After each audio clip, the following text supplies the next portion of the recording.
Nelson Mandela, freedom fighter, liberator of my people in South Africa.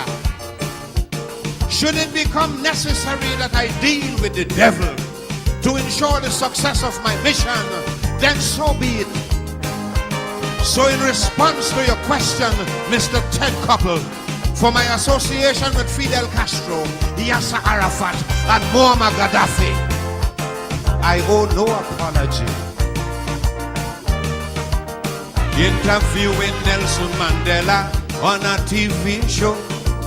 Ted Koppel was the interviewer. I want you to know, he wanted Mandela to condemn Muammar Gaddafi, Fidel Castro, Yasser Arafat, right there on TV. Mandela said, these people helped me when apartheid was on the rise. I dealt with them out of necessity, so I do not apologize. You hear? Though it grieves me to see the people suffering, but chains of bondage have been placed on my head to impede my progress. And then he said, thorns and thistles have been laid on my bed to curtail my rest. I've been tortured and suffered immensely. They isolate me, incarcerate me.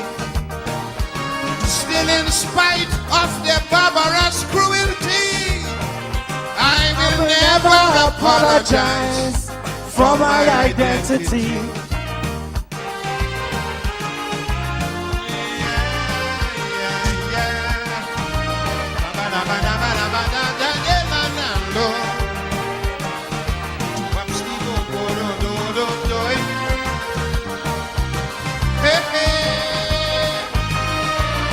And then he said, no apology for my color. It is part of me. I'm wearing it bravely with honor, pride and dignity. How can I say sorry for a birthright made proud by my forefathers? A skin that blends with the darkness of night, yet distinguishes me from others. There were times I know because of it, tears of sorrow had filled my eyes. But the Lord made me free in spirit, and I do not apologize. You hear? You scratch your head and continue explaining that chains of bondage have been placed on my head to impede my progress. And then he said, thorns and thistles have been laid on my bed to curtail my rest.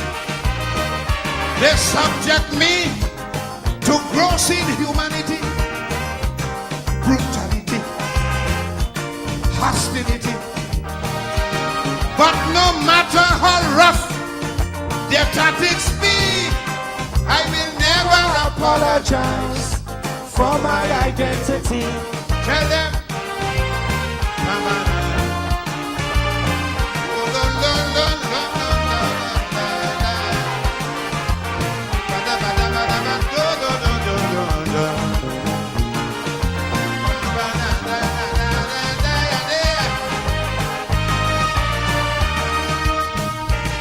I owe no apology personally. I have done no wrong. And what I have endured physically have made me more strong. How can I be ashamed of a mind that refuses to be twisted? A heart as warm as the morning sunshine, a character so gifted with these trials and tribulations. I am fulfilling destiny in my quest for emancipation. I owe no apology. You hear? Sit down there and feel this joke I'm making, but chains of bondage have been placed on my head to impede my progress. And then the man said, thorns and thistles have been laid on my bed to curtail my rest. I've had my share of pain and misery. It was ghastly, downright nasty. They try hard, but they fail miserably. Cause I never apologize for my identity.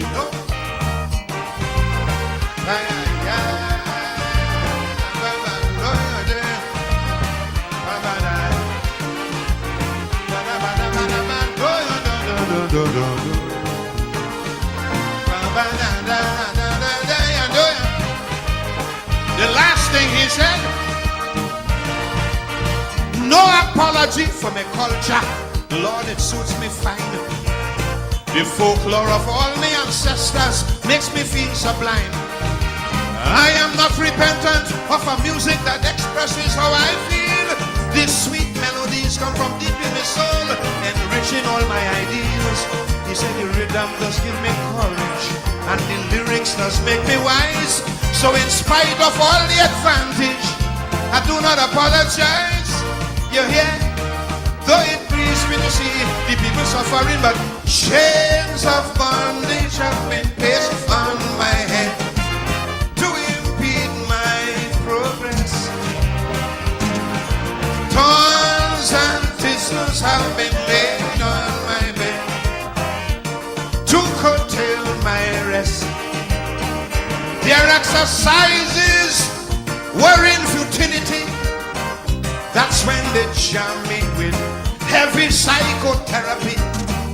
But they surrendered while I'm shouting victory, 'cause I'll never apologize.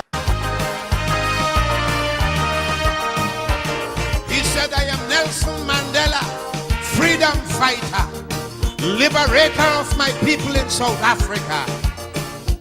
Should it become necessary that I deal with the devil to ensure the success of my mission, then so be it. So in response to your question, Mr. Ted Koppel, for my association with Fidel Castro, Yasser Arafat, and Muammar Gaddafi, I owe no apology. Interviewing Nelson Mandela on a TV show, Ted Koppel was the interviewer. I want you to know, he wanted Mandela to condemn Muammar Gaddafi, Fidel Castro, Yasser Arafat, right there on TV. Mandela said, these people helped me when apartheid was on the rise. I dealt with them out of necessity, so I do not apologize. You hear? Though it grieves me to see the people suffering, but chains of bondage have been placed on my head to impede my progress. And then he said, thorns and thistles have been laid on my bed to curtail my rest. I've been tortured and suffered immensely. They isolate me, incarcerate me. Still in spite of their barbarous cruelty, I will never apologize for my identity.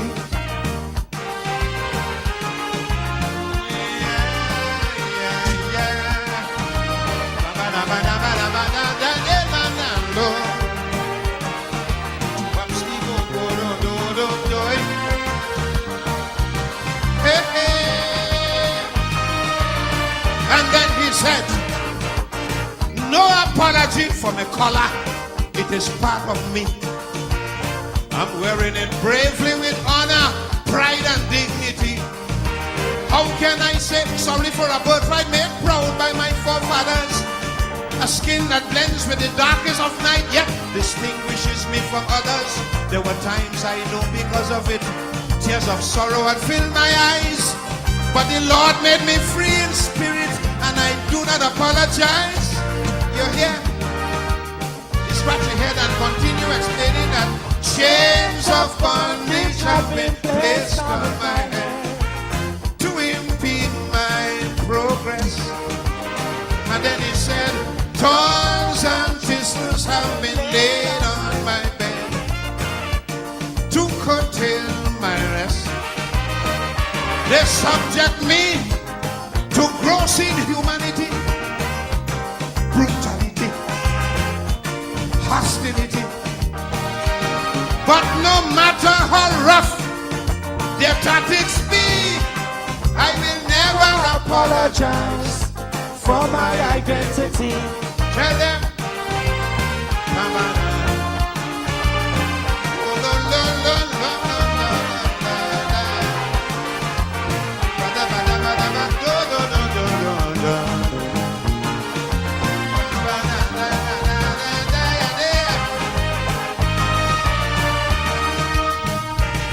I owe no apology personally. I have done no wrong. And what I have endured physically have made me more strong.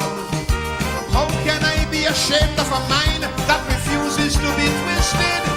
A heart as warm as the morning sunshine, a character so gifted with these trials and tribulations. I am fulfilling destiny in my quest for emancipation. I owe no apology. You hear? Sit down there and feel it. Joke I'm making, but chains of bondage have been placed on my head to impede my progress. And then the man said, thorns and thistles have been laid on my bed to curtail my rest. I've had my share of pain and misery. It was ghastly, downright nasty. They try hard, but they fail miserably. Cause I'll never apologize for my identity. No.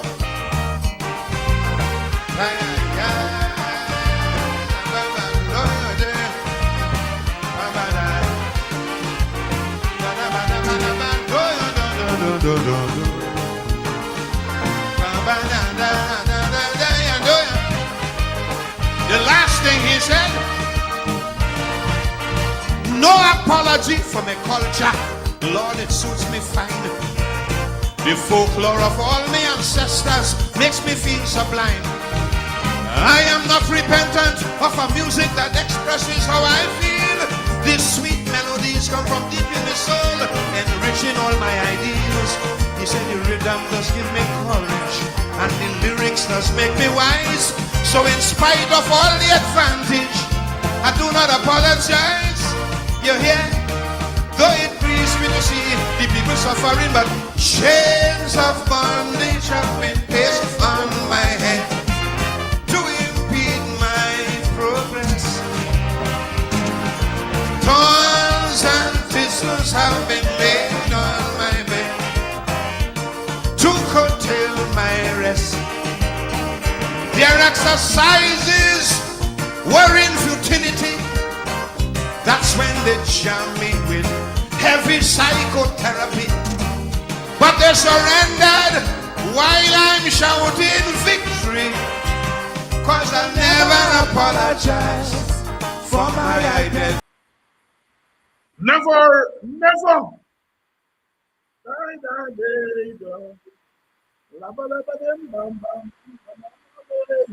Never.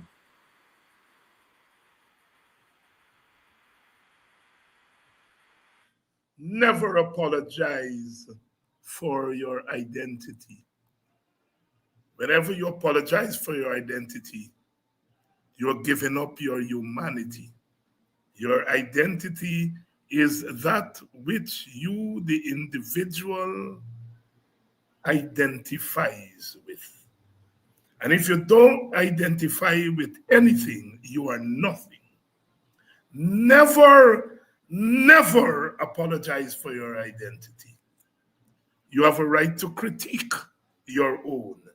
You have a right to rebuke your own.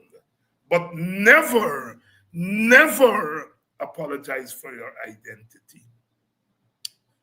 I've been saying on this program, night in, night out, there is a grand plan for Africans to start apologizing for their identity and then rejecting their identity. The day you apologize and reject your identity, you are a slave again. And that's what they want. Not the physical plantation. There's no physical plantation to take us on. But Marcus Garvey's words in 1937 in Menelik Hall, Nova Scotia, in Canada, speaking to some Africans there before he left to come to the West Indies on a trip. Emancipate yourself from mental slavery, because that's where they're going for the mental. Emancipate yourself from mental slavery. None but yourself can free your mind. Some say it's just a part of it. But we got to fulfill the book, and the book is the human book.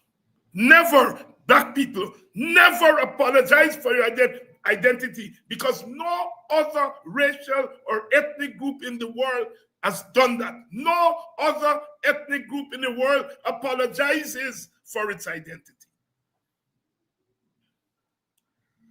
Good evening and welcome to Politics 101. It's Friday night and it's Politics 101.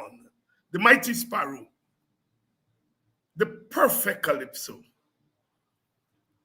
taking an interview with Nelson Mandela and Ted Koppel 35 years ago. It was 1990. Nelson Mandela had just come out of prison and had come to the United States for the first time. Ted Koppel was the doyen of white American broadcasting. He had a show called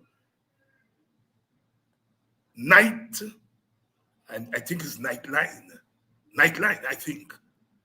And I remember stately African sitting across. Mr.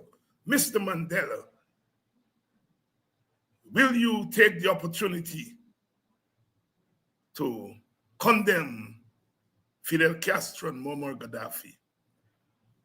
And Mandela sat up like an African king that he was. Mr. Koppel, you do not tell me who I must associate with.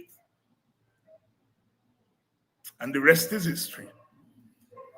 And as the Calypsonian is wont to do, is to take that interview and turn it into poetry and song. I remember the next day going on campus, predominantly black university, the University of District of Columbia, UDC, and nobody said anything. We just watched each other with our chest out, because this is 35 years ago. Here's a black man talking back to a white man, talking back. We had heard about Malcolm X and Stokely Carmichael talking back in the 60s. But here was Mandela talking back.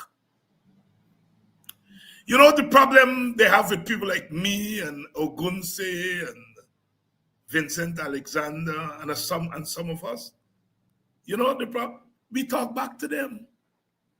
They take for granted we talk back to them, because the overlords of Guyana feel that you must not talk, they must holler you, bark on you, and you shut up. We talk back. It's part of the African tradition. When you all surrender the right to talk back, you surrender your right to be free human beings. Mandela was expressing African self-determination. We determine who we speak to, who our friends are. Bob Marley has said it in another way. We are what we are, and that's the way it's going to be. That's talking back to the powers that be. Self-determination, independence. Thorns and thistles have been placed on my head, articulating African suffering and saying that suffering was meant to wipe out our identity, wipe out our humanity. He's taking it away from Nelson Mandela and say, my suffering represents the greatest suffering of African people. And of course, making some equation there with Christ, with the thorns of thistles on my head. And that is why They don't want us to talk about suffering. Because when we talk about suffering, we ain't complaining. We talk about suffering. We remind them it's historical memory. You're reminding them that you are not going to do that to us again, whether you're white, black, brown, pink, or blue. That is why they don't want us to talk about slavery. They don't want us to talk. Because it's them we just get the passion from, the memory of suffering. I will never apologize for my identity. Never. Your identity is all you have. All you have. Walter Rodney said, if you use my race to dehumanize me, I'm going to use my race to humanize myself. You introduce race, Mr. Racist. You pass a judgment on this color. All right? But I'm going to use this color and the experience, the thorns and the thistles of that judgment. And I'm going to turn it back on you. You create the race of dehumanization, and I'm going to create the race of humanization. That is what they cannot take in Guyana today with some of us. David Hines is stuck in the 70s and stuck in the plantation too, and stuck in the Middle Passage too, and you are not going to get me to stop it. And I'm going to say to African people every day, remember the Middle Passage, remember the plantation. It's not your shame, it's your overcoming. Resistance, African resistance. Sometimes we play with it. We play with it. But no one will stop us. No. I'm not ashamed of my color, says Sparrow, paraphrasing Mandela. I'm not afraid of my culture.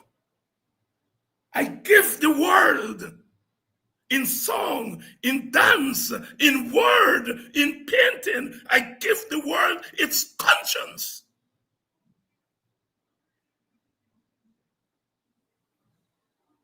Black beauty. When we say black is beautiful, we're not just talking about physical beauty. We're talking about mental and intellectual beauty. That's what these here today can't take. We are not ugly intellectually. We are beautiful intellectually. Beautiful. We give the world books to read. Oh, Europe underdeveloped Africa, capitalism and slavery. They have to read it in their universities. They came before Columbus, black skin, white mask. They have to read it so they can humanize themselves. Somebody asked me, why did you teach at white universities and not black universities? Black universities have to learn blackness, but it's not only black people have to learn blackness. White people have to learn about slavery too. White people have to learn about the Middle Passage too. White people have to learn about colonialism too. And brown people and red people, because if they don't learn, they're going to try to enslave you in Guyana in 2025. I'm here to teach them too, because they're intellectually ugly. And we have to let the beauty. David rather ask, must the beast always overcome the beauty? No, David, no.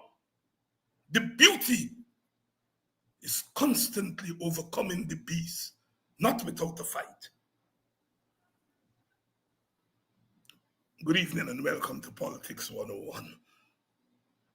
We are on a mission because they're taking the partial part of the result of the September 1st election.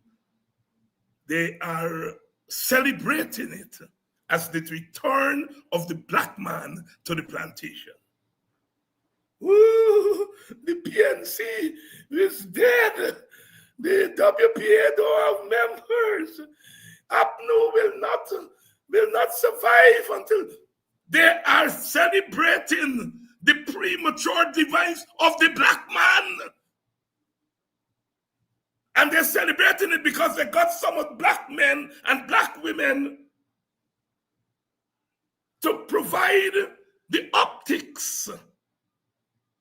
But optics are not substance.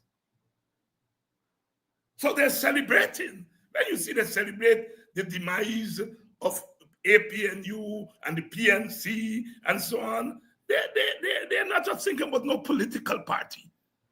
They're thinking about the demise of black beauty, black resilience. That's what. Because it's black beauties that are standing in the way of their ugliness. It's black power that is standing in the way of their big plan to disempower the black man. We are stuck in the 70s. No, we are bringing the 70s into the 2020s. W.B. Du Bois said the 20th century would be the century of the color line. And the 21st century, David Rudder asked, he said, the more things change, rearrange, everything remains the same. And he's saying to Brother Du Bois, wake up from your grave and come and make that proclamation. And Rudder says, is the 21st century going to be the century of the color line? Will our children keep running and running and running? Look, one is running in Ben Snores, one is running in Beijing, China, one is running in Guyana. A black boy was killed, Quindon Bacchus. And the one that they charged for killing him walked free. You could kill a black man predictably and walk free in Guyana. Black man, black woman, decide whether that's what you all want. You are the sons and daughters of Maroons who went on the plantation and said, I'm not staying there. I'm running up to a compound in Jamaica. I'm running into the bush in Suriname. I'm running into the bush in Baracara, Guyana. You all come from Maroons who didn't take shit.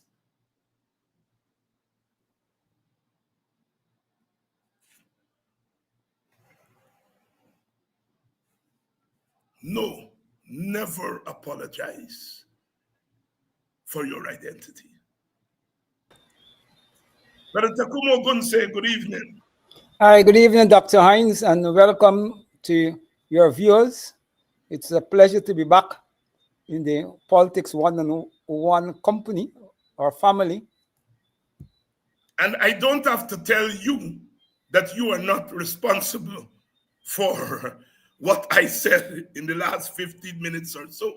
Do I have to tell you that? You don't. Talk to You us. don't.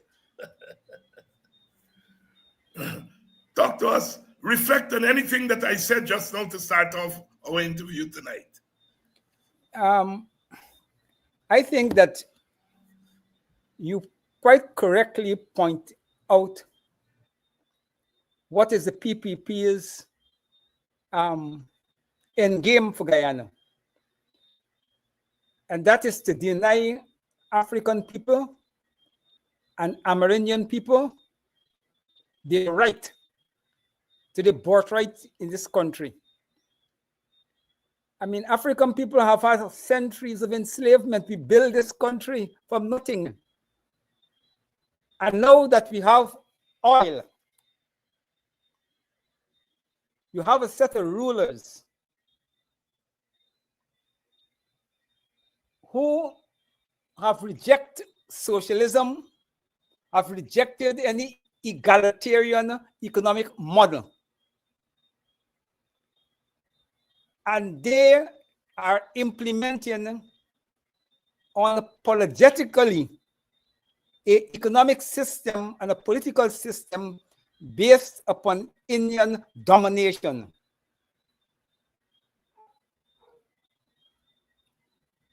It's a simple matter. For me, if any politician, regardless of the political party you belong to, who is conscious of the history of this country, and who is conscious of the fact that we work for hundreds of years without a cent, and that economic deprivation influence our economic and social condition today.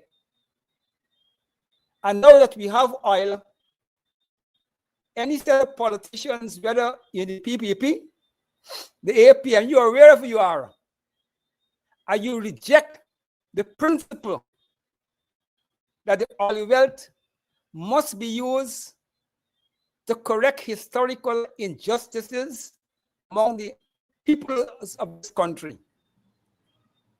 And the major priority has to be Africans and Amerindians, given the reality of the Guyana situation, economy, and governance. And when a set of rulers reject that as a starting point, and then they go to United Nations, and they said to that international body that the African condition in Guyana is a consequence of our ancestors making bad decisions to plant provisions instead of planting rice. No, they're flying in the face of established history, but they're doing it because they're contemptuous of us. And in a big way, we are responsible for it because we should have them running a long time ago. Either you fix the problem or we run you out the place. And I will argue that African politics has to be a politics that recognizes the injustices that colonialism has done to all the ethnic groups in this country. And the African politics must see it as a necessity for us to remodel the country, both economically and politically, so that justice could be given to all our people. And any set of politicians who can't commit to that, we will run them out of the place. And the PPP leadership is long overdue to be run out of this place. And to the extent that they haven't been run out of the place is the extent of the African community willingness to tolerate their domination and their oppression. So you're quite correct. That is their line of march. But the challenge that we have is to deal with it and to put a timetable on it. You have to put in struggle. You have to change will always come. There is no doubt in my mind that the way Africans vote, by the time the local government elections, by the time 2030, they will vote differently. But that is not the issue. The issue is having voted the way they voted, having created the economic, social, and political conditions which will drive certain economic and political and social forces, is whether by the time you reach 2030 and we vote differently, whether we could correct the damage that we have created by the way we vote 5 years ago. You see, that is a real challenge. I have no doubt that our people will learn their political mistake and correct their political behavior. But I'm not certain that come 2030, when we correct our political mistake in terms of the way we vote, whether we will have enough strength to undo the powerful social and economic forces that we allow to dominate by the way we vote in the last elections. That is my real concern. Real concern, the Tacuma Ogunseye. You all hear it? He's saying we can always correct our voting behavior the next election. We can always rebuild the party groups. We can always get a new presidential candidate and all of those things that people are saying that we have to do. We can do all of that. But the thing is, the outcome of our vote at this election would have done damage that may be irreparable in the short term. That is the challenge we face, and that is what Brother Ogunseye is saying here. And that is what the PPP don't want you to hear. They are pleading, can Terence Campbell get David Hines to stop his politics of victimhood? Get David Hines to say black people are victims. Black people are not victims, or if they're victims, he shouldn't talk about it. So some of them are saying, we aren't victims. And some of them are saying, we are victims, but don't talk about it because you just get Indian people vexed. You all understand? If you get knocked, and you say, oh my God, you knocked me, you mustn't allow it because you go offend your neighbor. That's what they're telling us. And some of our politicians are dancing to that tune, not because they believe it, but because they have accepted the status quo and say if you're going to win elections, you can't offend Indian people. And really, you're not offending Indian people. Because when you talk to Indian people, they have a great understanding of black people issue. And sometimes Indian people speak out more about black people issue than black people. Dr. Hines, you have to stop this thing and you have to tell black people they must become capitalists. They must take chance. Well, I am not going to tell black people take chance pushing drugs. What's the thing? Smuggling gold. That's a chance they want. Smuggling dope. That's what they want me. You check the capitalists in Guyana. And you see how these capitalists in Guyana make their money. You all hear they arguing? Who gonna sing like a canary? And who gonna settle to Miami? They're the capitalists. And if you check how they make their money, as I say, capitalism say you must take chance. They're taking chance. Is smuggling, gold, robbing the government with the collusion of the government. And they want me to tell black people that's what you must do. And every time a little black boy or girl take a chance, walk with them. Jail. No bail. Brother Tacuma Ogunseye, your thoughts on black capitalism? You have put it very excellently. Capitalism, black people really can be capitalists. And I don't really want to go into a deep ideological discussion on capitalism per se. But I don't know, given the condition of black people economically, given the economic structure of this economy, given the economic structure of the world, I don't know where is the space for the development of black capitalism. By the time black capitalism begin to creep, we don't get dominated. We don't go into a new form of enslavement. So the question of capitalism is neither here nor there. There is no black capitalism to solve the problems of black people. And if we restrict the discussion to Guyana, where is the capital in Guyana that will drive African capitalism and make it competitive with Indian capitalism, Portuguese capitalism, and Europeans and external capital? Where is it? They're fooling Africans and Amerindians that we have a chance in that model. So there's no, we would be very stupid if we were to embrace African capitalism, whatever that means, as the way to liberate our people and the way to unite our races. we will be very stupid because it will not work.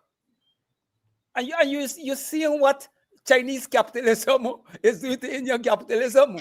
And you're going to see what European capitalism going to do to the Portuguese and the Indian capitalism when the Europeans begin to bring ship more and more capital to Guyana as the economy advance. Soon, way the Indians are boasting about and feeling good about, they're going to be paupers relative to big white capitalism. So I don't know there's any future in that. And even if there's a future in that, we don't have the capital basis to give that any serious shot. So we'll be wasting our time. Yeah. And Brother Ogun, I know, we agree. And we want black entrepreneurship. Yeah. We want black entrepreneurship. We want black people to accumulate wealth. What we don't want is an accumulation of wealth that pauperizes the community. That is when we think we're accumulating wealth, we end up accumulating poverty. Let me give you two things, and then you'll take the floor. During the campaign, an old PNC member, I'm not going to call his name because he hasn't given me permission, although I don't think he would mind me calling his name, but an old PNC member of the 70s and 80s, he came to me, I was at Melanie. He said, David, I hear you talking about a lot of things, but you don't talk about cooperatives. He said, that's how black people accumulate their wealth. They accumulate their wealth as a collective. That's how they accumulate their wealth. And I think I touched on the subject one or two times when I spoke after that.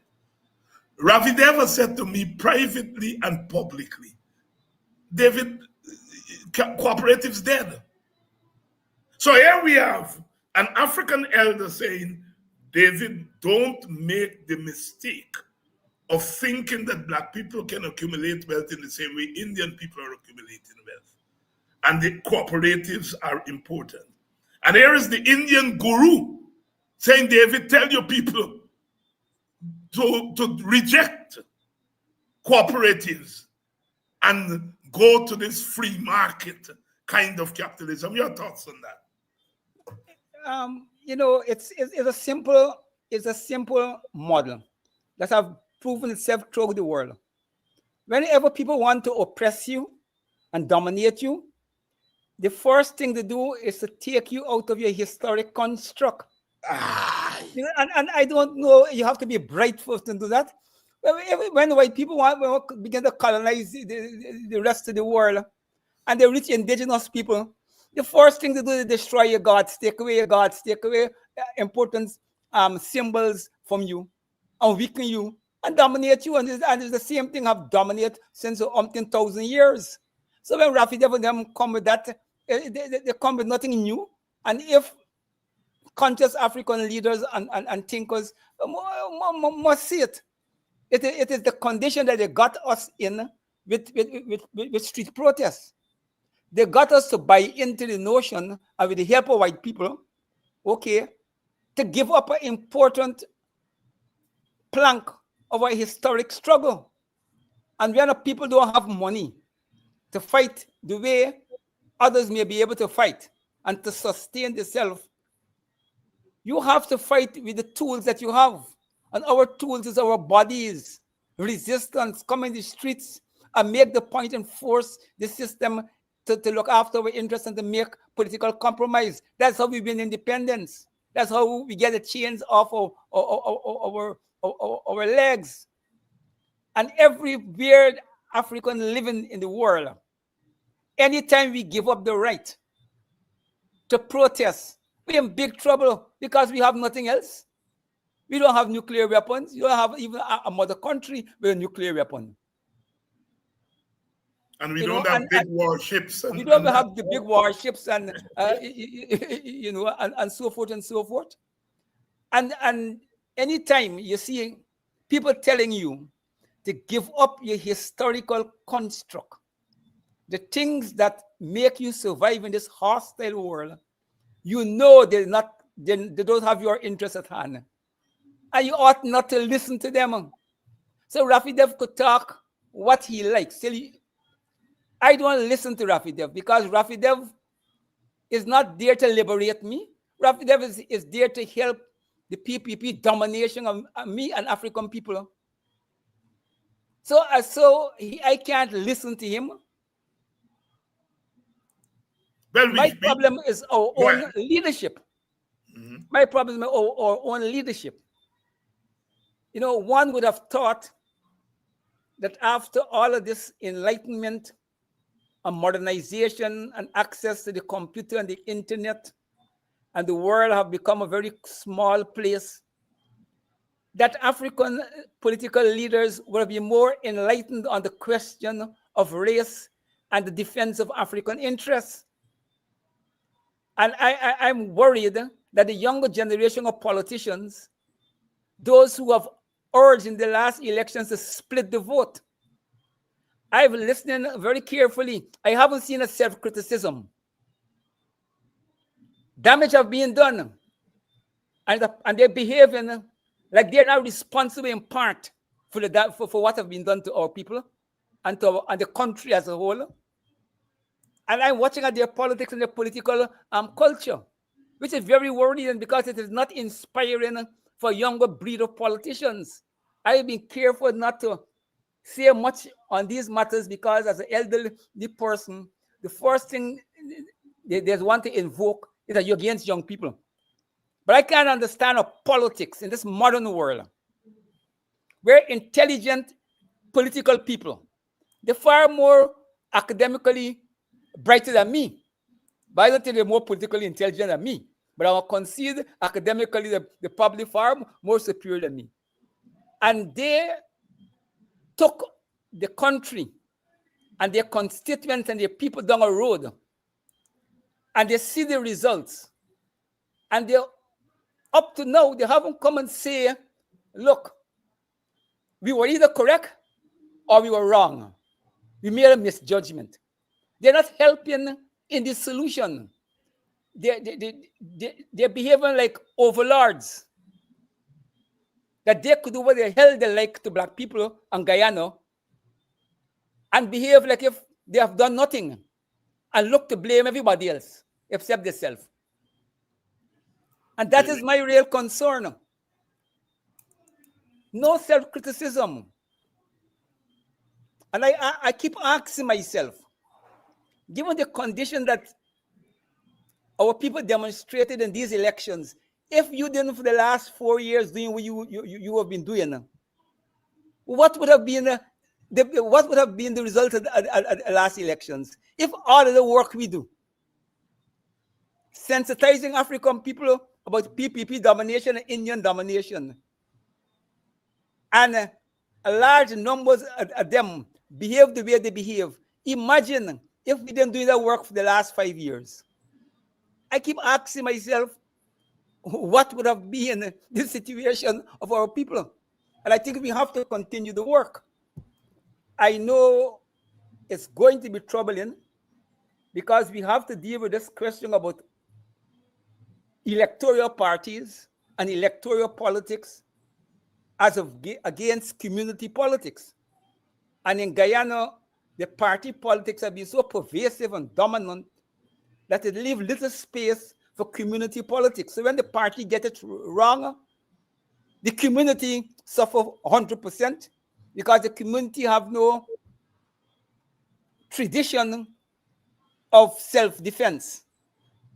And I think going forward, as we will be tied to continue the electoral engagement, we have to equally spend time in building up community politics and African resistant politics, because at the end of the day, if we go into the elections without a heightened African resistance, you don't know the answer. We don't know the answer, Brother Tacuma Ogunseye, co-leader of the Working People's Alliance, talking about doing the kind of community work, as you would notice there on the screen, Politics 101, sponsoring a course, Introduction to Pan-Africanism, introduction to Pan-Africanism there, and you can enroll in that course. It started last week, but people can still enroll in the course. So, Introduction to Pan-Africanism, geared at dealing with the popular education, preparing the young people. Kwayan always tell us, he said one of the problems with our politics is that we have politicians who don't understand politics. And not really politics in a narrow sense. They understand that. They understand politics as elections. What they don't understand is politics as power, and how power can destroy a group, a community, an ethnic group, a racial group, etc., etc. Brother Tacuma Ogunseye here tonight. Brother Tacuma, 2 years ago you were charged with I think they say terror or inciting racial hostility. Brother Kidaki, another WPA member, was similarly charged. And both cases were dismissed for want of prosecution. Your case a few weeks ago, Kidaki's case last week. We haven't had a chance to talk yet with you, but since I have you here, reflect on that against the backdrop of how this government has used the police to make people uncomfortable, because clearly there was no case, as the magistrate said, in your case. She upheld the no case submission by attorney Nigel Hughes because there was absolutely no case. And I have no doubt in my mind that the Attorney General and the PPP leaders knew there was no case, but they just wanted to make you an example to African people, that if opposition people and African people, if you dare respond, this is what we're going to do to you. Your comments. Yes. Firstly, I want to once again thank Brother Nigel Hughes. In both cases, he was he defended us, and we are very extremely grateful to the brother. As you quite correctly said, they had no case from the start, but you got to understand the politics. Remember, I made the call for an African uprising, and I made I point out that if Africans use our position in this equation, we could close the show overnight. And it drove fear in the PPP, because they suddenly realized that after they were beating us down and boasting how they got us dominated, when I point to them that at the end of the day, is our brothers and sisters are in uniform. And as political people, they understood what I meant. And they decided, and they panic. And they decided that Ogunseye has to be put to his place. But more importantly, we have to send a message to the African community and the wider Guyanese community that we got power and we could use the police, okay, to do what we like. And of course, they could do that. They charge you. You know, they do what they like, and they charge you. But they knew that they were highly likely to win the case in court, and they didn't too care about winning the case in court, in my judgment, because they would have had to corrupt the magistrate. And when you have such a weak case, it puts into the magistrate or the judge under a lot of pressure, because their professionalism, comes into play. And no learned judge or magistrate would want to convict a person on shabby evidence, because these are things that come back to haunt you in your profession. So the government whole intention is a continuation of how the rule of place. The PPPs and Jagdeo method of governance in Guyana is to use the coercive institutions of the state to drive fear in the political opposition and to make every simple manner that we have used in the colonial days to get economic and social and political rights and progress, they try to criminalize it. So if you talk about resistance, resistance means terrorism, resistance is a bad word, we're going to banish you. If you proclaim African dignity or Amerindian dignity, okay, we banish you. So they have rewrite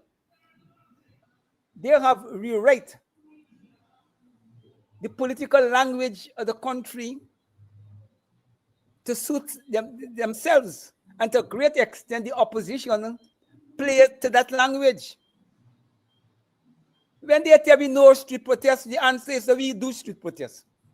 They say you stick in the 70s, and probably I stick in the 70s. I'm glad if me stick in the 70s, I would have got the whole place upside down. I really want to return to the 70s, the politics of the 70s. See, people talk and they talk and they talk and they talk and they talk and they ain't thinking. Guyana need a return to the politics of the 70s. Brother Tacuma Ogunseye here tonight. We are stuck in the 70s. They fear that the politics of the 70s is unleashed on them in Guyana. In the 70s, they were running and ducking for cover like cowards. Those who were around at that time, minus Moses Nagamoto and a few others. But these now, they weren't even born. And if they were born, they had no sense of the 70s. What do they know of the 70s? Who only the 70s know? To paraphrase C.L.R. James. Brother Ogunseye, terrorist bombing in the middle of Georgetown. Venezuelans came in the morning in a boat and made his way to a gas station in Georgetown. Didn't worry about cameras. He gonna lay down a bomb and walk back or drive back to Virgin Eugene. Sparrow said, in Dan is the man in the van. That if I was a bright, I would be a damn fool. Are they making us damn fools here with the story about this bomber from Venezuela? Okay, I want to first extend my personal condolences, and again the WPA condolences, because we did it before, to the family, the bereaved family, and the tragic death of that little innocent sister. Look, anytime there is a major bomb explosion in any society, and more so when it resulted in the loss of life, it's a serious matter, and it's also an unfortunate development regardless of the circumstances. But we have to, as a society, while we don't want to trivialize incidents that are important, we have to make sure that those who have the responsibility, the government and the police and the security forces and so forth, those who have the responsibility to protect the country and to decipher and to bring to justice the offenders, that they act above board. And I could tell you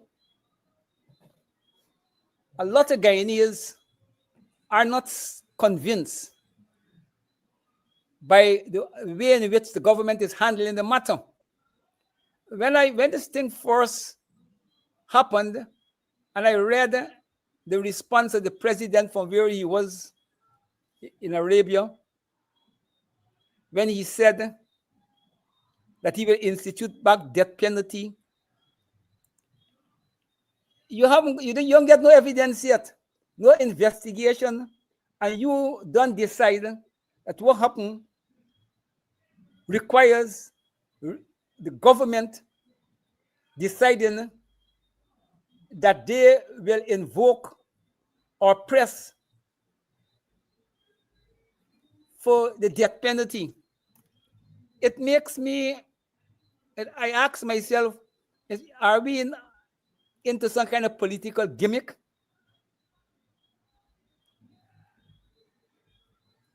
The story that they're telling us, is it the real story? And last night, yourself and Comrade London interrogate the matter. And I don't want to add much, but I agree with all the observation you all made on that program, and people have made in the press on this matter. I can't see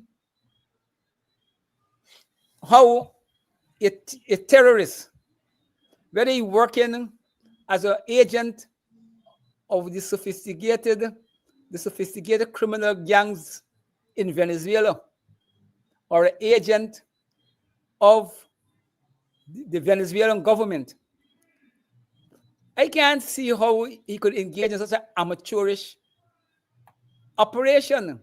The man didn't even wear a dark shade, a little cap to pull on his face.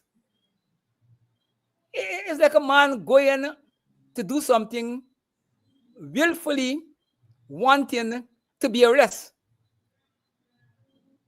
The only thing that impressed me is that the explosive, the bomb, was a credible bomb in terms of from what we heard in terms of the explosion. So the device seems to have had some level of professionalism in it. But everything else raises more questions than answers. And I'm concerned that they said very early the man confessed, and the speed to which the man confessed must have provided them some insight into motive. And I was looking through the papers and I listened to when the people passed through the courts, but there's no mention of motive. And in a situation like that, given everything that's happening in Guyana and the region and Guyana and Venezuela, motive become important in order for you to evaluate, okay, what is possibly facing the country going forward. And we have heard nothing about motive. So, like most Guyanese, I am a bit skeptical, but I'm hard pressed in light of the fact that the child died, in light of the fact that we have had previous explosions before the elections, that we see a pattern. Nobody have been arrested for those previous bombing.